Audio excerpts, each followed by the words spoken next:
Yeah, INTJs and dancing, not really two things that people would really associate right off the bat, but hey, it happens. So why don't you tell us a little bit about how you first got into dancing and what how meaningful it's been to you as an INTJ?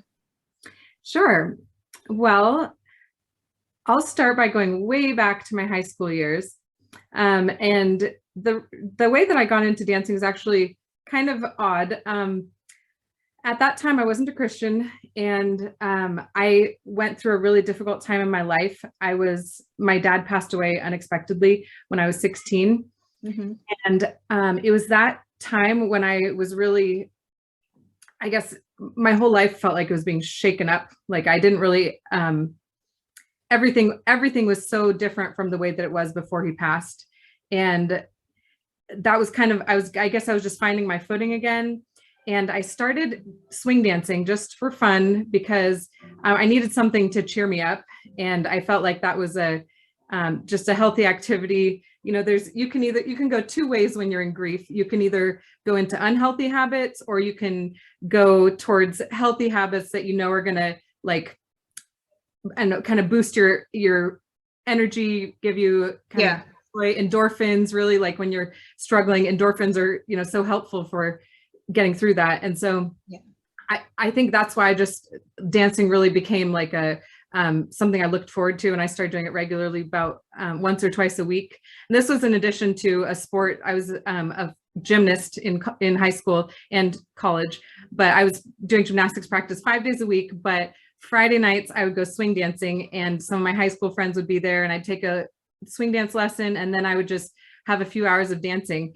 And it was really just something that gave me so much joy and helped me to come out of this depression. And I felt like it was just, at the time I didn't have a faith in God, but later I can see that God used that to pull me out of this dark place in my life. Mm-hmm. And so when I went off to college, I actually got even more into dancing, and I'll skip some of the parts of the story that are loosely related, but eventually I joined a swing dance group in the college that I went to. And this, let me think of how to word this. So it became such a passion of mine that I actually became a Christian when I started college. And so I started growing in my love for dancing at the same time that I was growing in my love for the Lord. And he really used that to show me aspects of his character that I maybe wouldn't have understood any other way, except that he showed them through the language of dancing. And so just one example of that, if you think of, so there's a lot of different kinds of dancing, but when you're doing social dancing, it's a partner thing. And you've got a guy and a girl, and the guy is usually called the lead or the leader, and the girl is called the follower. And the analogy that the Lord was showing me was that he was the leader in my dance with him, and I was the follower. And it wasn't that that I had to know all the steps. It wasn't even that I had to be an excellent dancer. It was purely, can I listen to what my leader is leading, and can I follow it? And the more practice that you get with your lead, the more comfortable you become, and the more impressive and fun the dance looks to outsiders that are watching you dance. So it becomes not just a personal thing where you're just out there having a good time. As you get better and better, it becomes something that's even more exciting for other people to watch, and they stop what they're doing and they look on the floor and they're like, wow, that person's having a great time, and they look like they know what they're doing. But it's because we have this relationship with the leader that is, even if it's just on the dance floor, it's allowing us to really interact with each other and just connect on a deeper level. So I think that was one of the reasons that dancing really became a passion of mine, was because I could relate to God on that level, that I felt like he was helping me to understand, more of my relationship with him. But I also, there was a verse that he just kind of dropped in my lap one day. It's in some of the worship songs that we would sing when I started going to church. And it's also from a Bible verse. I believe it's Psalm 30, verse 11. And it's, "You've turned my mourning into joyful dancing." Yeah. And that was like, that became my life verse. And just seeing how God picked me up from a time of mourning and gave me so much joy and excitement for life again. And it wasn't like I had to, I didn't have to feel bad about like dancing, because I felt like he had given this to me as a gift to help me through this time of my life. And it's just been an awesome passion of mine since then. That's awesome. I love that. I love that analogy, the leader and the follower, like analogous to how, Christ was leading you to follow him, even though you didn't know all the steps and whatnot. It's like this. It's kind of like, just like how you need to get into the rhythm of dancing and into the flow of it. Following Christ. Yes, of course, there are certain things that, that he says in his word that, seem like we're expected to do. But at the end of the day, it's not about checking off a bunch of things and saying that, that's it for, worship. But no, it's actually getting into the rhythm of, following the Spirit of God to lead you into lead you into the life that he's calling you to live. Yep. Yeah, that's really awesome. It kind of reminded me when I first got into dancing. I mean, at first it started out as just like a casual thing I did on the side just to de-stress. I was always this very rigid, like especially back in high school and college, like I was very, I'm also a type 1 on the Enneagram. So it's like very perfectionistic, had very high standards for myself. And so a lot of times I was just always under pressure, a lot of stress and tenseness and whatever. So dancing was just kind of the side hobby that I would just do to just release, let go with the flow, not have to worry about like rules and whatever. Very much freestyle. I did a lot of freestyle dancing. And honestly, back then, I wouldn't even consider it real dancing because it was just, kind of just me bopping around, making weird movements and whatever. It's not even like, there was no art to it really, unless just the freestyling part. But yeah, eventually it kind of became, it transitioned into this thing where I was like, okay, God, like I'm kind of feeling, the liberation that you're trying to call me into. Like, yes, like of course there's this calling that I'm pursuing, as a response to like what you're calling me to do. And there are certain like standards that I have to meet in order to actually achieve this thing that I'm aiming towards, for you. But like, there's also like liberation in that. Like, it's not just about, I got to do this, this, and this, and this, and worry about the rules and make sure I'm doing everything perfectly right. No, it's more about, responding to a calling is more about surrender, not worrying about, oh, like, what can I do? Like, I was always thinking back, like early on in my faith, a lot of my approach was just, what can I do to worship God, rather than just surrendering and saying, okay, God, what do you want me to do, to fully like, respond to your calling and let you take the lead to do that. Deep down, I had that. I mean, I knew that was the right way to go. Like, it's more about letting him take the lead. But there was always a sense of fear where it's like, okay, I know that's right, but how do I know if I'm actually following him or not? How do I know I'm not just, if letting go, how do I know I'm actually letting go correctly? Okay, well, you're questioning, how can I control my letting go? You haven't really let go then yet. So yeah, there's kind of an art to it, just like how there's an art to dancing. You kind of just gotta like get into the rhythm of it. Like, yes, there are certain things that you need to do to have it considered a dance, just like how there are certain things you need to do in order for it to be considered you responding to God. Like, first of all, is it God you're responding to in the first place? But, there's kind of an art to it in that, you just got to get into the rhythm of it and just let him take the lead and it's really about like your response to him with faith. Like, without faith, it's impossible to please God. He says that very clearly in his word. So it's just about surrendering to him and letting him taking the lead, and you responding with faith and just, getting into that kind of that mindset where it's just, letting the rhythm unfold from there and whatnot. So yeah, it became a much more meaningful activity for me in a similar way where it's like, yeah, the leader versus follower kind of thing. And I never got into like social dancing. I tried swing dancing a little bit, but I realized I do much better. I'm really bad at mirroring stuff. This kind of gets at the bad, like low extrovert sensing SC of INTJs, just looking at something and trying to mimic it perfectly. I'm really bad at that. So I just resort to freestyle dancing. And I'm also really bad at returning interacting with other people's movements in a way. So a Yeah. lot of my dancing is just weird freestyling, and I'm getting better at the mirroring, but it's still something I'm kind of working on. I feel a lot more in the flow when I'm just, letting go and kind of just letting the moves come as they go. How do you feel about your kinesthetic awareness? Do you think in general you're someone who's very aware of kinesthetics and movement and being good at that sort of thing? Yeah, so I think for me, it was like a natural transition out of gymnastics. So if I, I had done gymnastics from the age of 3 until 19. And so like body awareness and being able to tell my body what to do and make it do what I'm trying to get it to do, I felt like I had a pretty good comfort level with that.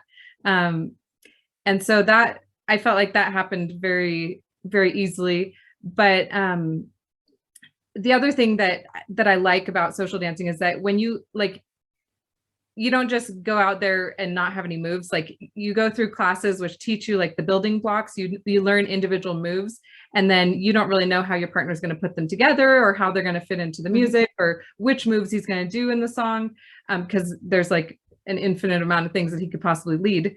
But I like that once I had those building blocks or had an idea of what those building blocks kind of are, then it's like anytime he would lead a move, it's like your brain just like recognizes, oh yeah, he's leading this one, or he's sending me that direction. Okay, I'll keep going that direction.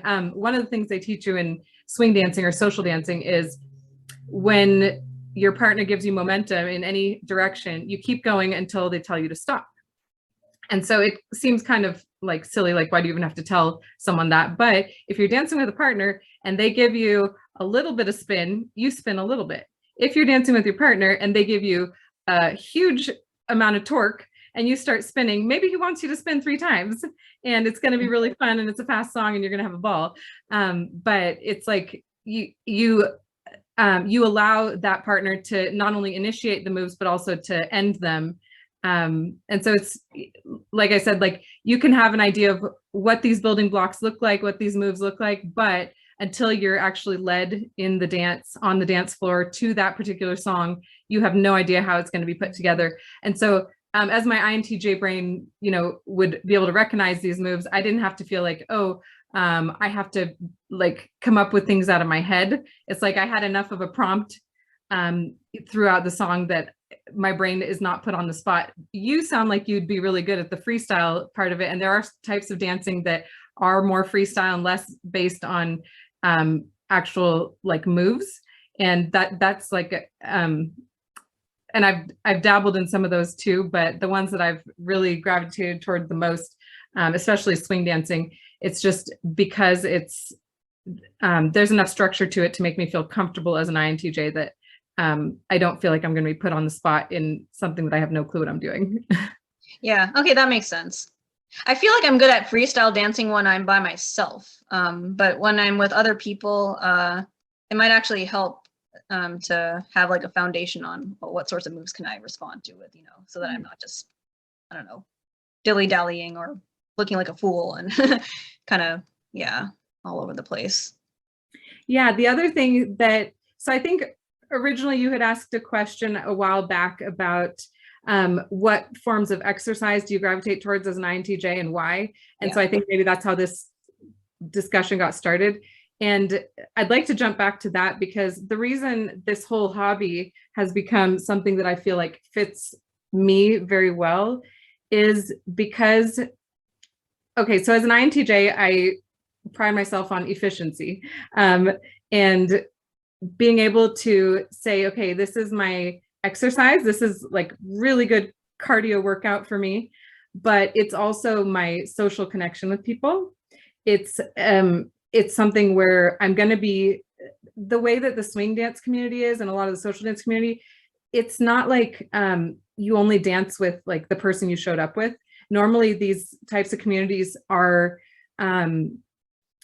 people dance with whoever, like someone comes up to you to dance, and unless you have a good reason, I guess maybe things could have changed since COVID, but before that, people would come up to you, someone asks you to dance, and unless you have a good reason not to, you usually say yes, and you get to dance with people that might be like, we had retired people that were like in their 80s that were dancing to stay healthy, and I was a college student, and those people became some of my most cherished memories of dancing with them, because they were just a blast. And it's not anything romantic. It's just like they're there to express themselves, have a good time, stay healthy, be around young people because they love the energy, and we're there to have fun too. And it doesn't matter that you're in completely different phases of life.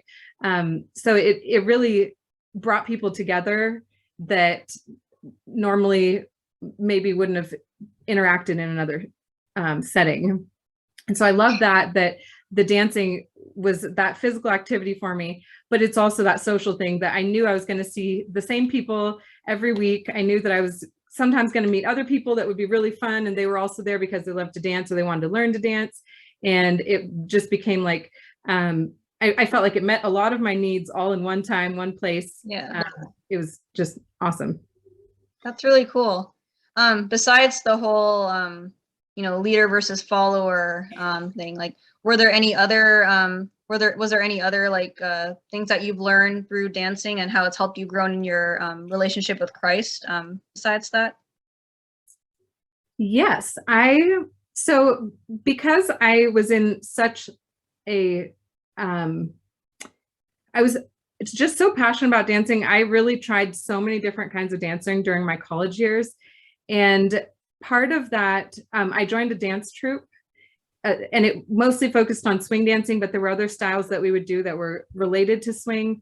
And something that was really interesting was, as I was navigating that as a brand new Christian, I had to kind of pray about everything, because I know there are some Christians that are like against dancing altogether. There's like a wide spectrum of Christian beliefs on dancing, whether it's okay, whether it's not okay, what kinds of dancing are okay. Is it okay to dance with someone you're not married to? Is it okay to dance with a partner? Is it okay to dance with another girl? Like, what's okay, what's not? I took that as just a reason to really search out, with everything, approaching it with prayer. Like, is this, every step along the way, as I got deeper and deeper into dancing, is this still something that the Lord is leading me to do? Is this still okay? Is this drawing me closer to God, or is it pushing me away from God? Is there anything here that I feel convicted about, whether it's how I interact with people or whether it's the way that I'm moving? Is there anything that I need to be careful about? And so it was constantly like, with everything, because it was such a big part of my life and I was growing my relationship with God, I felt like I needed to hold it with an open hand to him. Like, God, is this how do you feel about this?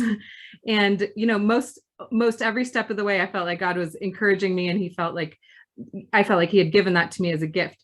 But there did become a point when I was part of a dance troupe where we started focusing more on a style of swing dancing related to swing. It's called blues dancing, but it's danced a lot closer than swing. There's not as much space between partners, and just the type of movements sometimes could be more sensual. And I just didn't like, there came a point where I just felt, I don't feel like this is honoring to God.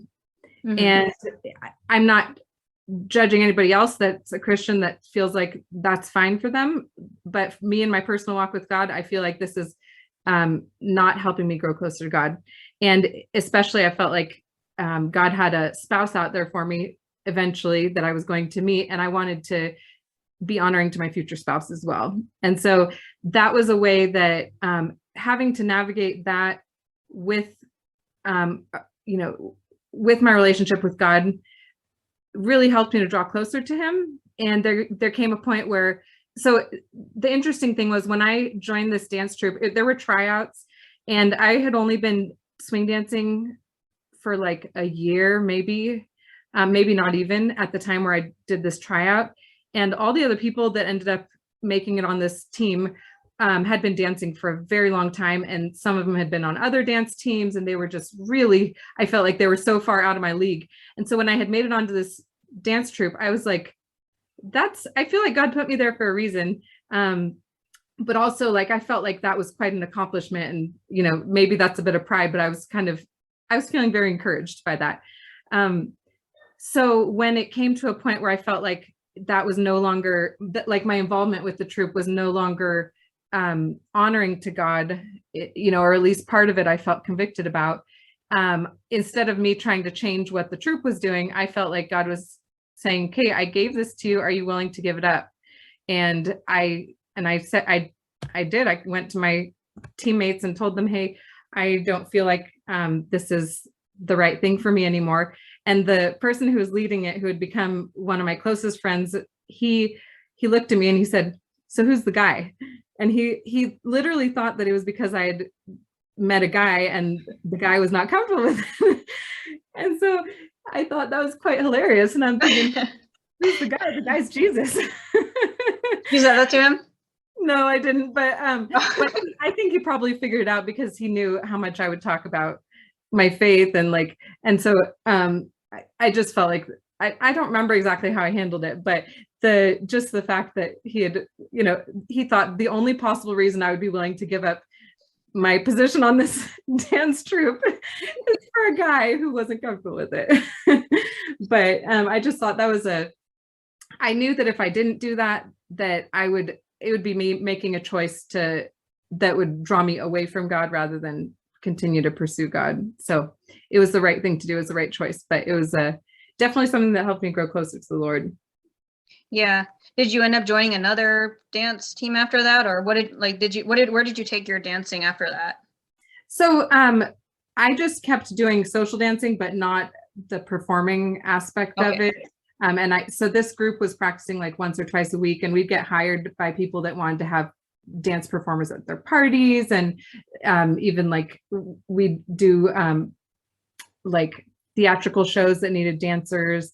So it was kind of we were recognized as like some of probably the best swing dancers in our community. So that was, it felt like a pretty big honor to have that. But after that, I just continued doing the social dancing, which was just a couple nights a week going to a venue where they had music and people came to have fun, and you don't have to be anybody special. You just show up and have a good time. Yeah, that sounds good. Yeah, the whole thing about the conviction about what's the right and wrong way to do certain things. That's kind of how I was getting at, like about how it's kind of like there's kind of like an art to it. Like, yes, of course, there are certain things God makes clear on what is right and wrong, but when it comes to applying those stuff, like those different things in different areas of life, like first of all, we're all told to love one another. Okay, well, what is it? If you're doing such and such with somebody, are you still showing love? Like, what's the right and wrong way to show love? Like, what does that exactly look like? Actually applying it. There has to be some kind of art to that when you're going out and living out the faith.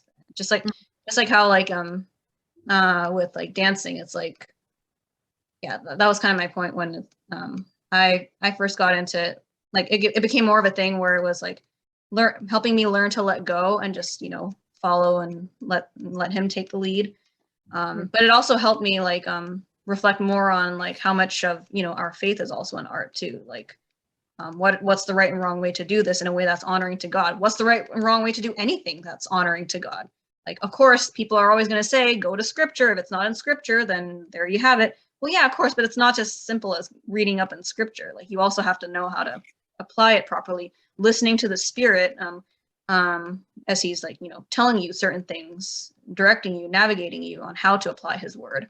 Right. It's not just about reading the Bible and saying, okay, like I know how to, I know everything about what's right and wrong and that's it. No, it's about learning how to it's more about applying the Bible rather than just reading it. So yeah, that's absolutely right. And you have to apply the Bible to the culture that you're in. And there are some things that the Bible is going to make really clear, but there are some things that they didn't exist in the time of the Bible. You didn't have social dancing in that sense. Yeah. And so yeah, exactly. I can't really, I mean, there are times in the Bible where dancing is mentioned. There's dancing that was mentioned in battle. There was like celebratory dancing that was like a victory dance. Mm-hmm. There was was it David that danced before the Lord with all his might? And he got like made fun of for it, I think. I mean, there's some dancing mentioned in the Bible, but it wasn't like the Bible said, don't ever dance with somebody else. Yeah. It was just that wasn't part of the culture at that time. So you didn't really have any framework for what's right or wrong. You have to apply what you know about God and about scripture and seek his will on it, case by For case. sure. And whatever's not, we're also told whatever's not of faith is sin. So yeah, if it's something that you feel like God is calling you, if you don't have the faith that it's what God is calling you to do and you're still doing it anyway, like, that's a problem. But of course, that's not to say like everything that you have faith in is, in God's will, of course. No, it's really about learning to discern when is it that it's God speaking to you. And God speaks to everyone differently. So it's just a matter of, you trying to respond to that calling, however it may be to you, trying to discern, what it looks like for you. And, So because I knew that this was something, like you said, operating in faith and not something going against God's will, I felt like God was meeting me there and he wanted to use that as my ministry towards others and as a way to reach people that maybe wouldn't be around a lot of Christians. And so it became, so because this was like happening as I was growing in my walk with Christ, I had a lot of people that saw the change happening in me, from becoming a new believer and then taking those different, I guess the way that my life kind of started to shift. And something interesting that happened a couple years into college, I had started going to church when I started in college, and the church that I was going to, I realized that I had not been baptized, and so I had an opportunity to get baptized during one of the services that happened on a Sunday night.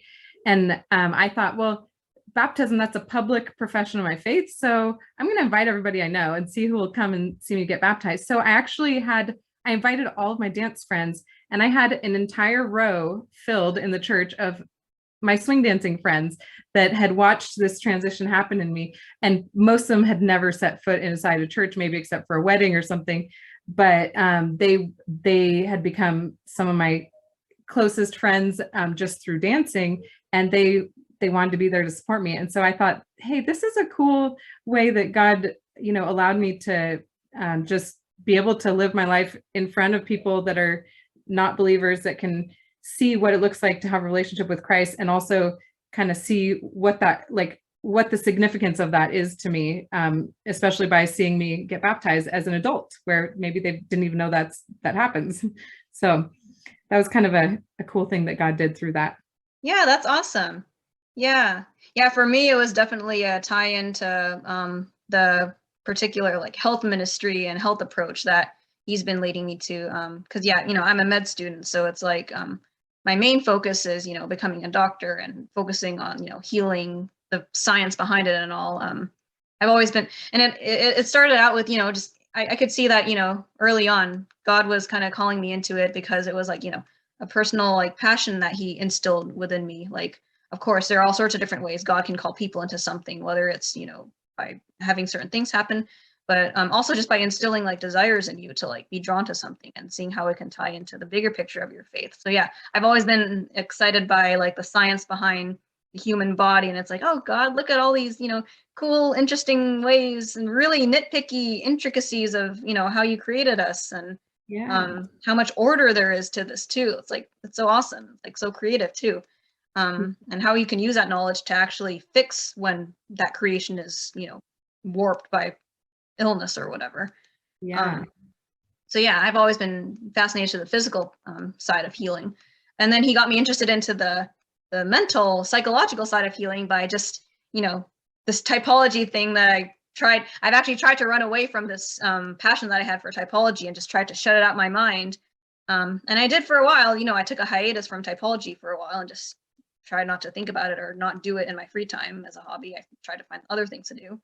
But slowly crept back on me, and I found myself dabbling into typology again. And of course, I was always having conversations with God about, okay, God, is this really what you want me to get into? Like, typology and stuff, like seeing people in different categories and stuff like that. But no, it's not so much about seeing people in different categories, more so just using this as a tool to help people understand themselves better and use that information to get themselves in a better mental state, psychologically. So every time I took it back to God and talked it out with him, like I always felt like this encouragement from the Spirit, like yeah, this is definitely something that can be incorporated into this bigger picture of what he's calling me to in regards to health. Of course, yeah, the spiritual part is our faith in him, like making it about how, your faith in Christ is what sets the foundation for all things health related, physical, mental, and everything. Because at the end of the day, he's the one who knows how your body works and how your mind works and your personalities and everything. He knows ourselves better than we will ever know ourselves. So of course it would make sense. Of course, if you want to go into typology to understand yourself and your personality, take it back to God and, ask the creator of your personality, okay, like what's best for me, like, and whatnot. Right. But going back to the physical part of it, the dancing, of course, that was also something I would always make sure I'm on, God was on board with. And I still felt the same encouragement too, like this, sense of like joy and peace where he was like, leading me into it as an activity that could, unite different people who are interested in health from like, physical standpoint and, typology. And yeah, getting to discuss, dancing and physical activities with like, different people in typology and also people in like the medical community, regardless of whatever their faith background was, a very like rewarding way to, live out kind of what God was calling me to because of like, dancing and typology and medicine and whatnot. So yeah, it's like, yeah, what you said, what you explained about what you explained was just like a great way of like what it looks like to, what does it look like when you're doing something that's glorifying to God and something that he's calling you to do. Of course, that can look different for everyone, but that's a good example. And also like really at the end of the day, it's like, are you bearing by the fruit of their works? By the fruit of their works, you will know whether it's from God or not. So if your work is bearing good fruit, God is behind everything good that happens. And that, of course, that's not to say that just because you're doing bad and failing at something, it doesn't mean it's not from God. It could just mean, hey, you probably just need to work on a bit more so that you can eventually grow fruit. Again, it all ties down to just, taking it back to God. Like if you're failing at something or something doesn't seem to be holding up the way it should be, or it doesn't seem glorifying to him, it's good to always, take it back to him and say, hey, God, like, you still want me to pursue this thing, or do you have another path in mind? Sometimes it's no, keep pursuing it, just keep trying harder and work on it. Overcome anything that's a barrier to making it truly glorifying to him. Other times, yeah, he does have a different plan. Like what you said about, you leading your troops, the dance troop that you were in, but still, clinging to this whole activity of dancing in a different outlet, or in the same outlet, like the swing dance, like you still continue swing dancing, right? So yeah, there are ways you can, there are ways you can kind of navigate through that, depending on how God wants you to navigate through that. And it's really all just taking it back to him and seeing how he wants you to apply it. Yeah, like with the dancing, I wasn't like doing something that like God had told me this is what he wanted me doing, and I felt total peace about it, and then all of a sudden there wasn't peace. And so that's kind of how I navigated that. Okay, why don't I have peace? Why do I feel convicted about this? What is it that's gone past a line that God is no longer being honored by this? And what is it that he's asking me to do to fix it? I feel like that's how my brain kind of processes that. Yeah, no, yeah, definitely. Because peace is always from God. He's a God of peace, and if there's any fear involved, like fear is not from God. Yeah, but that's also not to say that just because you feel fear or you feel like not at peace to do something, it doesn't mean God's not calling you to do it. It could just be you're just not trusting him enough. Like if God tells you to, hey, go and tell Nineveh, I'm going to destroy that place, and you don't feel at peace about it because you're afraid of the backlash you'll get from it, yeah. But yeah, it's really, but like what you said, yeah, it's really about taking it back to him and talking about that lack of peace, seeing if it's God. Is this because it's not from you, or is it just because it is from you and I'm just not responding to it the way I should be? Right. And he's not out to confuse us, right? He's like, he's not a God of confusion. He's wanting us to succeed. He wants us to make the right choices, and he wants to correct us gently whenever possible. Yes. And as long as we're listening, he's going to make it clear that there's doors that are open that he wants us to take, and there's doors that he doesn't want us to go through. And he'll show us that because he doesn't want us to fail. as long as we're listening. And sometimes we may miss it the first time he tells us something, and he'll show us again because we're still being hard in our heart or hard of hearing, or we're wanting to go our own way. But, like I said, he's not like out there to trip us and make us fall. He's out there to get us to follow and obey. And that's his, that's part of having a relationship with him. That's what it's all about, relationship with him and following him. And that if you're perfectly in line with God's will, your life is going to be the best that it could possibly be, like as far as accomplishing God's purposes. If you're not in line with God's will, then there's only so much that he's going to do with you until you get in line with God's will. Mm-hmm. So exactly. Yeah. And a lot of that, getting in line with God's will and responding to his calling, it's by default, it's going to benefit you and bring you to your best. Not that you should be pursuing God just for your own sake, of course. It's just, it comes as a byproduct. Your focus is to, do his will. And then all the other good things that, that were meant to happen to you will happen. But yeah, it's like, for example, like the self-growth that you can get through an activity like dancing. I mean, not an INTJ default thing to do really, or at least not something that's conventionally associated with INTJs, but especially since there's a lot of SC movement involved, and, swing dancing, of course, interacting with people, socializing, that's something kind of out of the INTJ comfort zone for the most part. But yeah, seeing how dancing can help you grow in areas like that for self-growth, personal growth and whatnot. And then most importantly, the spiritual growth you gain by learning to walk with God more and seeing his glory shine through these things that he takes you with. Yeah, it's interesting because it's like the more you focus on, on his glory shining, the more rewarding it'll be for you, even though your goal wasn't to make things about yourself to begin with. It's really at the end of the day, making the focus on him. Yeah. Cool. Yeah. Anything else you want to bring up or shout out, say? I guess there's one interesting part of this story that I think is worth sharing, because I don't know, I feel like there might be a lot of INTJs that are also wondering, if I'm really passionate about something and I'm single, is this something that's gonna, how's God gonna work this out to me finding a spouse someday, if it's a huge part of my life? And I had some questions in my mind, okay, God is my number one passion. Number two, I'd like to be dancing. That's my number two passion.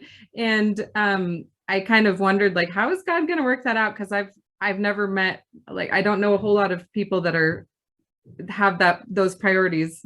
And I mean, I knew a lot of Christian friends in the dancing circles, but I also hadn't met one yet in my 4 or 5 years of college and dancing.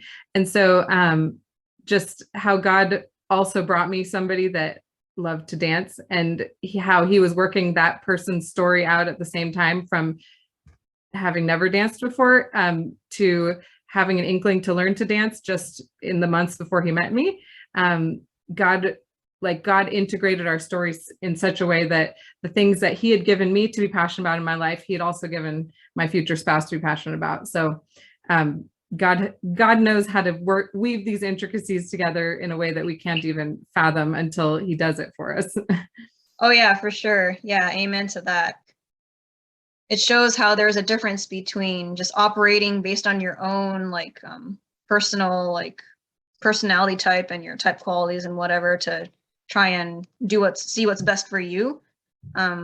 That's different from just surrendering and letting, the spirit that brought you here do what's best for you, because, at the end of the day, he knows how to work, not just on your own, not just on you, but also other things around you. At the end of the day, he's the one who oversees, how other people can respond to you, how the world can work around you, and weave that in. And it's kind of when it comes back to self-growth too. When it comes to self-growth, by knowing your personality, getting to know yourself more, that's important, but it doesn't just stop there. For example, why do different people of the same personality type look different? Well, it's because there's a spirit behind that, it's kind of like that weird transcendental essence or energy, if you can call it that, kind of navigates through, what choices you can make based on your personality. It's if there was no spirit, Well, then basically every person of the same type will look the same, will act the same, behave the same way, respond to the same things like robots. No, like it would basically just be like, huh? We'd be so boring, right? Like Exactly. It would just be like downloading your memory and into a computer and letting the computer act like yourself. Like there's no spirit behind that. It's just going to be a predictable, this is your type, this is how you're going to respond to every single situation and whatnot.